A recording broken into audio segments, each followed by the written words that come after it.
Paano nga ba ayusin mga idol itong napakahinang power spray, yung portable power spray na na-order natin sa online.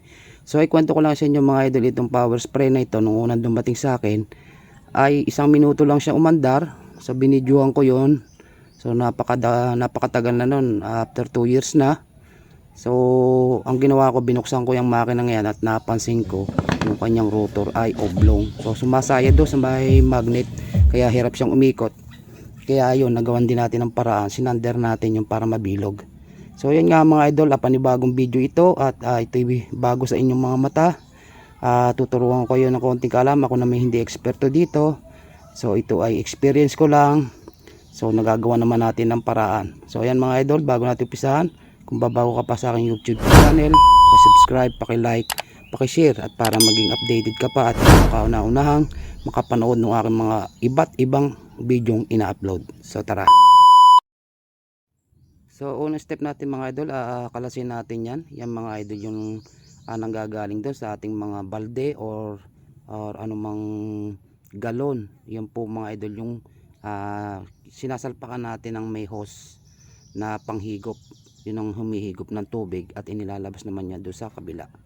So hindi natin mabuksan mga idol at ito ay kinalawang na yung mga tornilyo niya. Akin sanang i-check yung mga wirings niya, pero sa tingin ko naman ay okay naman at sana ililinisin ko lang. So dito na tayo dumako sa kanyang sa may part ng checking valve o check valve.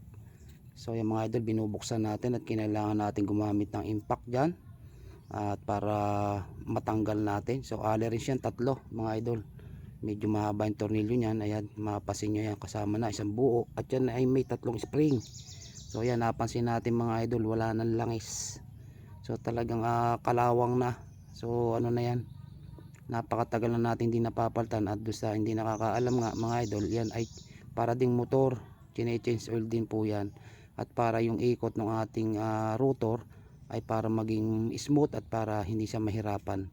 So yan mga idol, kung mapapansin nyo yan, kinalas natin yan, may mga check valve dyan, 3.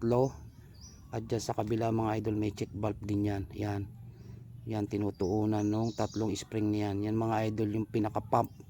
Yan ay kaya tagilid yung lagay nung kanyang yan sa may ating nilalagyan ng nililinis natin ngayon ng gasolina. Yan yung lalagyan natin mamaya ng langis, parang i-change oil natin. So tagilid nga yun kasi nga mga idol, hindi kailangan na pantay yung paglalagyan natin ng ating mga bulitas. Makita nyo yung tinanggal natin kaninang bilog. So yun pagtapat ng mga idol sa itaas, yun alternate ang pag-function niyan, paglubog. Yun isang pahigop at saka isang palabas. Kaya ganun ang kanyang style ng itong ating power spray na portable. So yan, tinanggal lang natin yung kanyang mga check valve. Tiningnan natin kung may mga sira, may maliit na spring dyan mga idol. Yun ang inyong iingatan. At kailangan yung mga idol ay paglalagay niya dito sa unan yung kanyang check valve ay nakapailalim yung kanyang spring. At doon naman sa kanyang isang check valve yan, yan mapapansin nyo yan, yung aking hinahawakan, ayan, meron dyang 3 allen ding malaki. At hindi ko na rin yan binuksan. At yan may check valve dyan mga idol, yan naman ay pabaliktad ang kabit. Kailangan nakapaibabaw yung spring at para yun naman ang nagbibigay at yun po ang nagpapalakas ng ating power spray. So ayan, pinabalik na natin yung kanyang checking valve at wala na nagisira. May mga o-ring yung mga idol. Kailangan sa pagkakataon gagamit kayo ng long nose at saka gagamit din kayo ng basahan para hindi siya mapersa. So ayan, ating i-change oil na yan mga idol. Yan, binalik na natin yung kanyang mga bulitas saka yung kanyang pinaka cover. Yan, sa paglalagay ng langis mga idol ay babaan nyo ng 1 mm or 2 mm man lang. Huwag nyo po pupunuin at hindi din pwede yan ng punong-puno. So yan, ating nilinis na lahat at ating ibabalik na. Yan, binabalik na natin yung kanyang spring. Yan, 3 yan. Yan yung mga idol, ipupush nyo lang.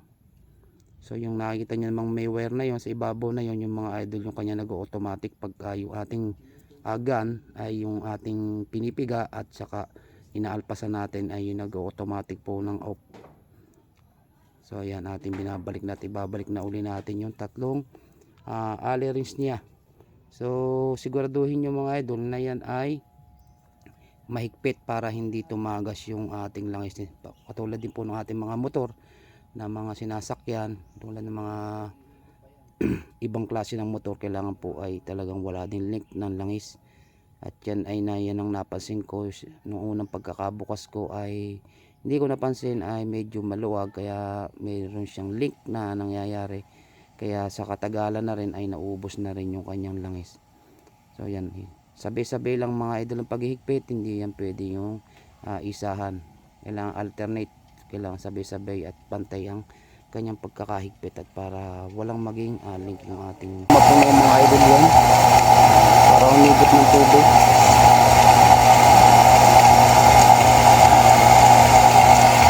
Yan, mahina pa siya. Antayin lang natin magkarga ng mapuno ng hangin yung kanyang sa loob. Yung nagpa-pump yung ating nilinis kanina, yung may spring. So yun. Antayin lang natin yung higop. Ito na mga idol, lumakas na.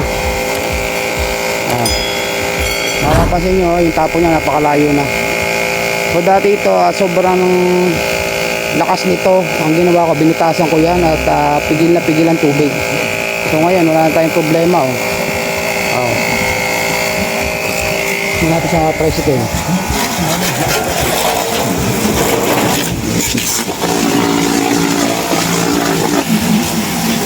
Okay yan, naibalik na natin yung dating lakas niya. Yan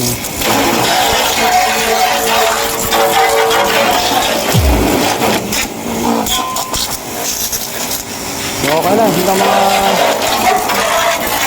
malakas na siya okay. Iba na ang dating ng yung buga ng tubig talagang may pwersa na. Ayun lang mga idol, maraming salamat sa panonood.